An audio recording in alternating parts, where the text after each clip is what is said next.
উপরে ভগবান শ্রীকৃষ্ণ। ঠিকই বলেছে মা, সকল দেবতার উপরে ভগবান শ্রীকৃষ্ণ, আবার আমি রয়েছি তার উপরে। এটাও ঠিক বলেছে, আমি রয়েছি তার উপরে, চূড়া উপরে থাকে। সকল দেবতার উপরে ভগবান শ্রীকৃষ্ণ, আমি আবার তার উপরে। কিন্তু ওরে নূপুর রে, আমার গোবিন্দের অঙ্গে তুইও আছিস, কিন্তু কোথায়? বড্ড নিচে। অহংকার করে কথাটি বলেছে।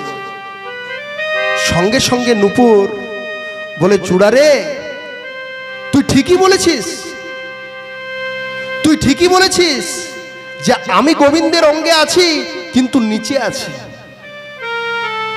এ জন্মে নয়, জন্মে জন্মে, জন্মে জন্মে তুই আমায় আশীর্বাদ কর। এই যে আমি নিচে আছি না, তুই আমায় জন্মে জন্মে আশীর্বাদ কর, যেন আমি জন্মে জন্মে গোবিন্দের চরণ ধরেই থাকতে পারি। কারণ যে চরণ যোগীরা যোগে পায় না, ধ্যানীরা ধ্যানে পায় না, সে চরণ যখন ভাগ্য করে গোবিন্দ আমায় দিয়েছে, তুই আমায় কৃপা কর, আমি যেন জন্মে জন্মে এখানেই থাকতে পারি। বলে, শোন, আমি একটা কথা বলবো। ওরে চূড়া, আমি একটা কথা বলবো এবার শোন। আমি তো গোবিন্দের অঙ্গে আছি, নিচে আছি, তা শোন। আচ্ছা, যারা অগণিত কৃষ্ণ ভক্ত, যারা প্রকৃত কৃষ্ণ ভক্ত, তারা গোবিন্দের কোন জায়গাটি চায়? ও বাবা, একটু বলুন তো, গোবিন্দের কোন জায়গাটি চায়? যারা প্রকৃত কৃষ্ণ ভক্ত হয়, তারা গোবিন্দের চরণ চায়। কেউ মাথা চায় না, কেউ হাত চায় না, গোবিন্দের চরণ ধরেই থাকতে চায়। যেই না চূড়াকে কথাটি বলেছে, সঙ্গে সঙ্গে চূড়ার অহংকারটি ভেঙে চূর্ণ।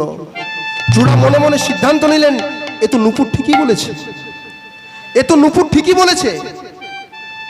তাহলে কি করেছে জানেন? দৌড়ে চলে গেছে সেই গোবিন্দের কাছে। বলে, প্রভু, ও প্রভু, ওই নূপুর যেমন আপনার চরণে আছে, আমিও আপনার চরণ চাই। এ কি রে, যাকে যেখানে সাজে তাকে তো সেখানেই মানায়। এখন তোকে যদি আমি চরণে জায়গা দিই, তাহলে নূপুর যাবে কোথায়? তোরা দুজনেই আমার ভক্ত, তোরা দুজনে আমার ভক্ত। তা হ্যাঁ রে চূড়া, তুই মাথার উপর আছিস, ঠিকই তো আছিস। বলে, না প্রভু, আমি জেনে গেছি আসল জায়গা হলো আপনার চরণ, তাই আপনার চরণ চাই। যেই না বলেছে চরণ চাই, বলে, শোন, আমি তো এক ভক্তকে আনন্দ দিতে গিয়ে আরেক ভক্তকে কষ্ট দিতে পারি না। তা তোর যখন চরণ চাই, তোকে আমি চরণ দেব। তবে শোন, এই চরণে তো আমার ওই নূপুর আছে, তোকে আমার চেয়েও একজনের দামি চরণ দেব। যেই না বলেছে দামি চরণ, বলে, প্রভু, আপনার চেয়েও দামি চরণ? বলে, হ্যাঁ রে চূড়া, আমার চেয়েও দামি চরণ। সে চরণটি কার? ও মায়ের একটু বলুন তো। রাধারানীর চরণ। এরকম যদি ভাড়ার ঘর থাকে, রান্না করার কোনো অসুবিধেই নেই। দেখুন, রাধারানীর চরণ দামি কি করে হলো? না, জগৎগুরু ভগবান শ্রীকৃষ্ণ, এটা ঠিক, কিন্তু বাবা, তারই প্রেমের গুরু হচ্ছে শ্রীমতী রাধারানী।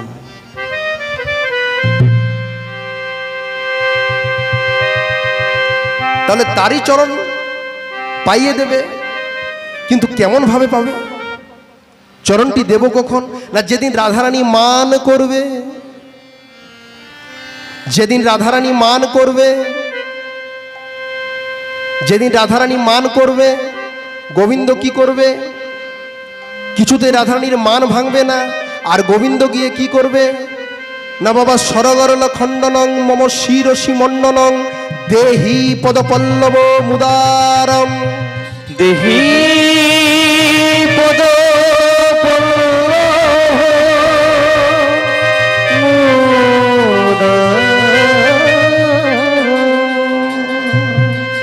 শ্রীমৎ রাধে, আমার মস্তক তোমার চরণে দিলাম, দেহি পদপল্লব মুদারম। আর আমার মস্তকে কে আছে? ও মা, ভগবান শ্রীকৃষ্ণের মাথায় কে থাকে গো? চূড়া থাকে। ভগবান শ্রীকৃষ্ণের মস্তক যদি রাধারানীর চরণে যায় তাহলে চরণ পাবে না চূড়া? তাহলে কি হবে সেদিন?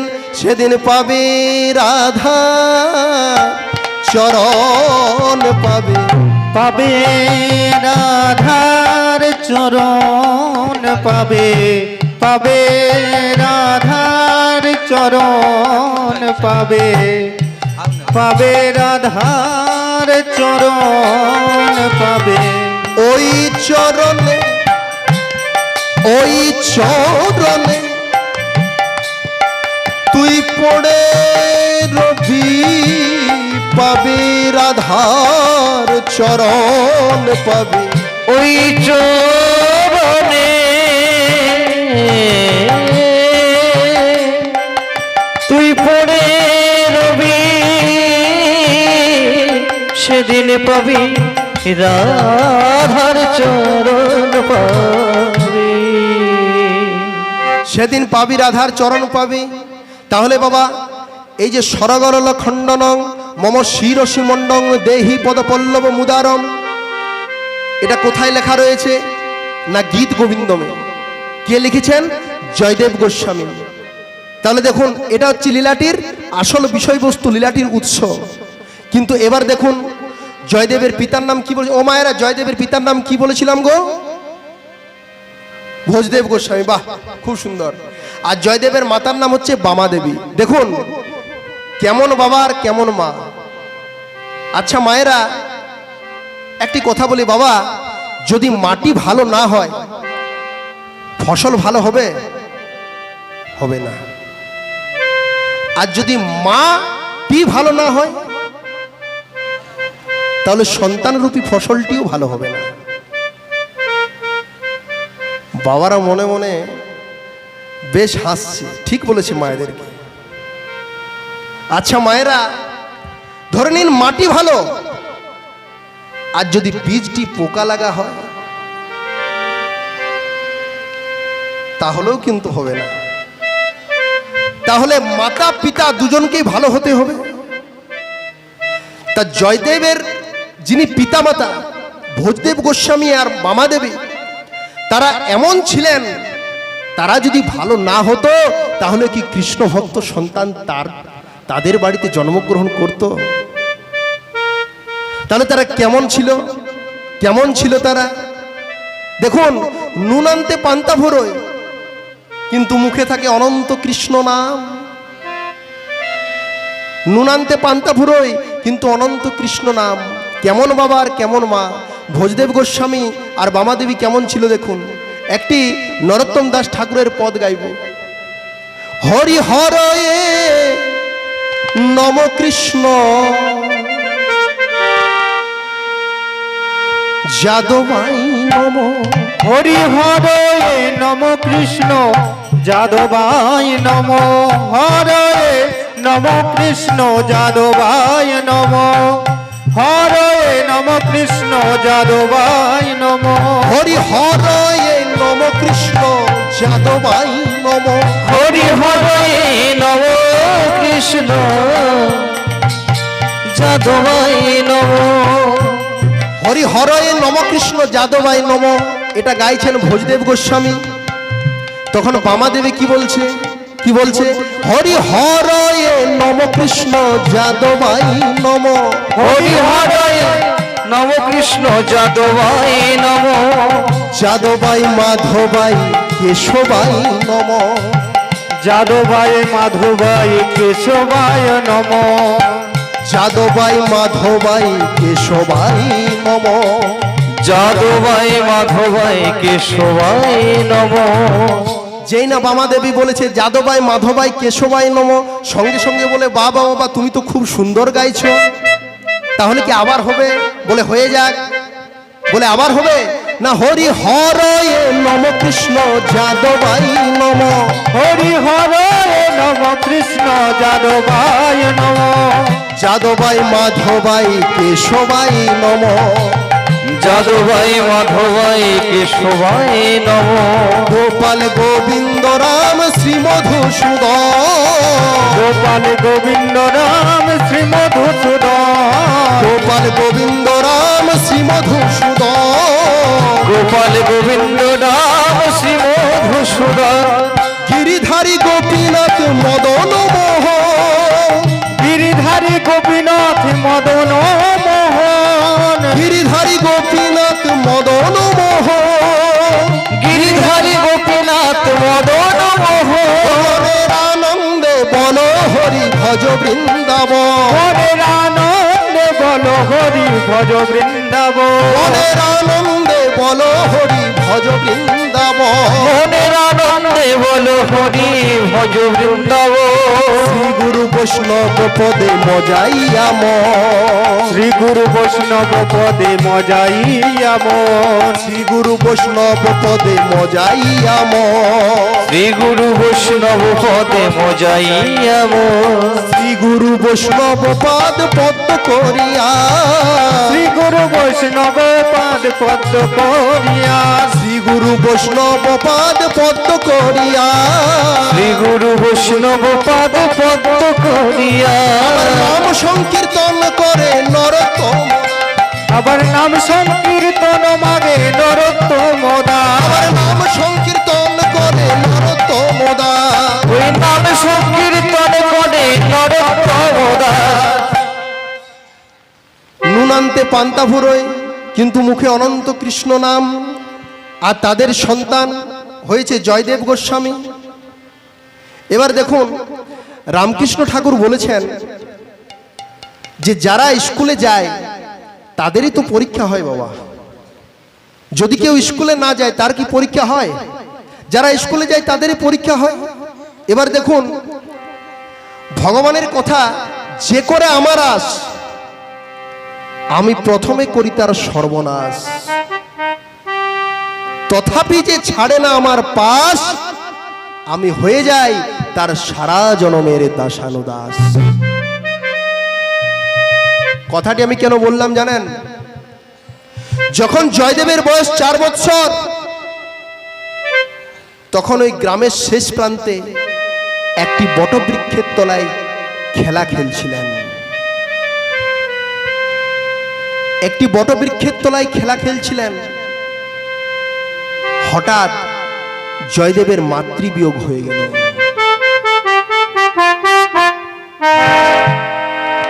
অর্থাৎ জয়দেবের মা মারা গেল। বাবা ভগবান না করুন, ও মা, সংসারে যার মা থাকে না এই পৃথিবীতে তার কেউ নেই। সংসারে যার মা থাকে না এই পৃথিবীতে তার কেউ নেই। মায়ের মতো করে ভালোবাসতে কেউ পারে না। সবাই বলে আমি তো আছি, আমি তো তোর মায়ের মতো। ও মা, সবাই বলে মায়ের মতো, কিন্তু মা তো নয়, মা তো নয়। কি হলো দেখুন, একটি কথা বলে যায়, মনে রাখবেন, যাদের ঘরে মা বাবা বর্তমান, মা বাবাকে কোনোদিন কাঁদাবেন না, মা বাবাকে কোনোদিন কাঁদাবেন না। কেন জানেন?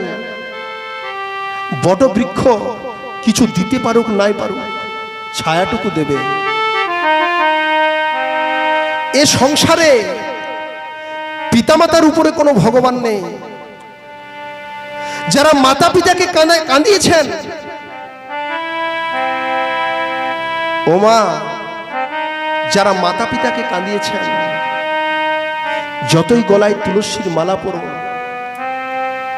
তিলক সেবা করুন, যতই তীর্থ ভ্রমণ করুন, কোনোদিন কোনো তীর্থই সফল হবে না। কোনো তীর্থই সফল হবে না। কারণ জাগ্রত দেবতার পূজা ছাড়া ওই মাটির দেবতার পুজো হয় না। মাতা পিতাকে কাঁদিয়ে কোনো কিচ্ছু হয় না। জয়দেব সেদিন বটবৃক্ষের তলায় বন্ধুদের সঙ্গে খেলা খেলছিলেন। একজন এসে পড়ে বলে, ওরে জয়দেব, তাড়াতাড়ি করে বাড়ি ফিরে চল বাবা, তাড়াতাড়ি করে বাড়ি ফিরে চল। কেন, কি হয়েছে?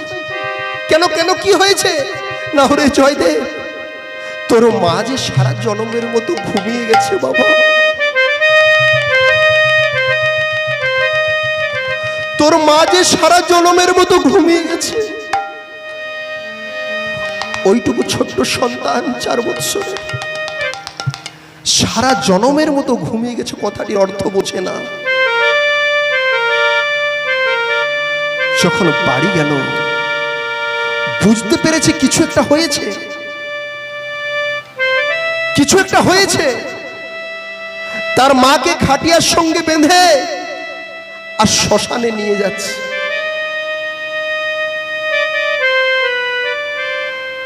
জয়দেব এসে পর, বাবা বড় হোক ছোট হোক, যদি কারো মা মারা যায় ঠিক বুঝতে পারবে যে আমার সবচেয়ে মূল্যবান জিনিসটি চলে যাচ্ছে, সবচেয়ে মূল্যবান জিনিসটি চলে যাচ্ছে। যেই না এসে পর দেখলেন খাটিয়ার সঙ্গে মাকে নিয়ে চলে যাচ্ছে, সঙ্গে সঙ্গে জয়দেব বলতে শুরু করলেন, মা গো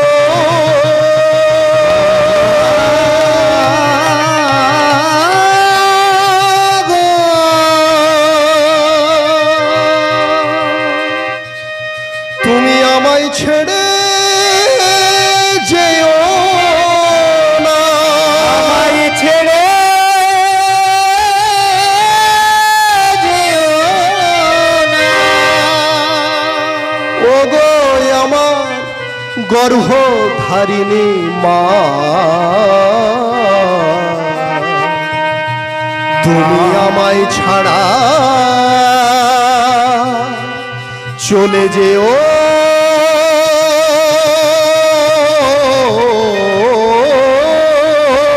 না। তুমি আমায় ছেড়ে চলে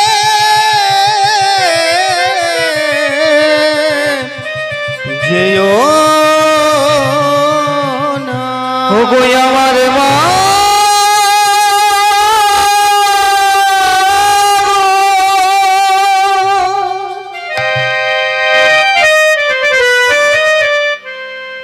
জয়দেব পিছনে ছুটতে ছুটতে চলে যাচ্ছে, মা আমায় ছেড়ে চলে যাচ্ছ মা, আমায় ছেড়ে চলে যাচ্ছ মা, আমি আর কোনোদিন তোমায় বিরক্ত করব না, কোনোদিন দুষ্টুমি করব না মা। জয়দেবের পরিবারটি ছিল গরিব পরিবার। জয়দেব সারাদিন মায়ের কাছে বিরক্ত করত, ও মা এই খাবো, পয়সা দাও। আর মা সারাদিন বলতো, কেন এত খাই খাই করিস, তোর বাবা কি এত রোজগার করে, তোর বাবা কি এত রোজগার করে, কেন এত খাই খাই করিস। সেই কথাটি মনে করে বলে, ও মা আর তোমায় আমি বিরক্ত করব না, আর তোমায় আমি কষ্ট দেব না মা, তুমি একটিবার ফিরে এসো, তুমি ছাড়া যে আমার কেউ নেই মা, তুমি ছাড়া যে আমার কেউ নেই। কে আমায় ক্ষুধায় অন্ন দেবে, তৃষ্ণায় জল দেবে, একটিবার এসো মা। জয়দেবের পিতা ভোজদেব গোস্বামী ছেলেকে কোলে টেনে নিয়ে বলছে, ওরে খোকা, তোর মা যে সারা জনমের মতো চলে গেছে, তোর মা যে পরলোকে চলে গেছে। সঙ্গে সঙ্গে জয়দেব বলছে, বলতে পারো বাবা, বলতে পারো বাবা, কোন পথে গেলে পরলোকে যাওয়া যায়। চুপ কর ওরে জয়দেব, চুপ কর, এমন কথা যে বলতে নেই বাবা, এমন কথা যে বলতে নেই। ছেলেকে কাছে টেনে নিয়ে ছেলে বলছে, বলো না বাবা, বলো না বাবা, বলো, এবার আমি কাকে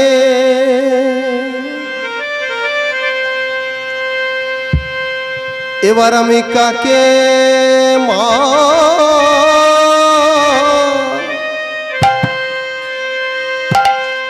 মা বলে ডাকবো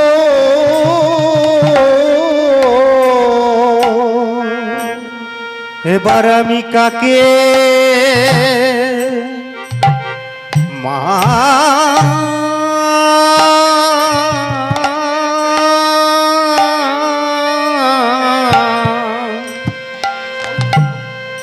মা বলে ডাকবো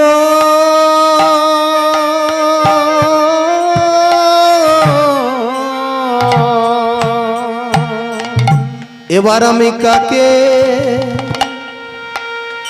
কাকে মা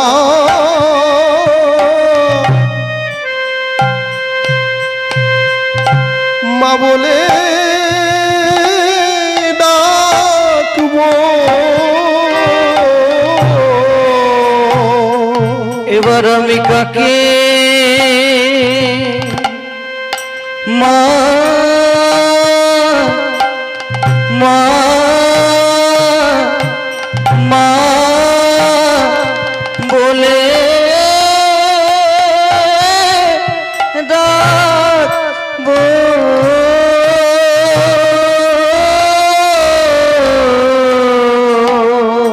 সংসারে যার মা নাই, তার কেহ না। এবার আমি কাকে মা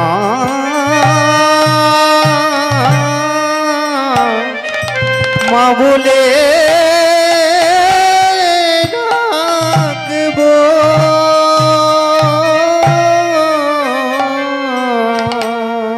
ওগো তুমি ছাড়াই আমার কেহ নাই গো। কাকে মা বলে ডাকবো ওগো তুমি ছাড়া কেহ নাই গো। এবার আমি কাকে মা বলে ডাকবো তুমি ছাড়া কেহ নাই গো। মা বলে ডাকবো একবার জয় দে বলে ডাকো মা গো। আমি কাকে মা বলে ডাকবো জয় দে বলে ডাকো মা গো।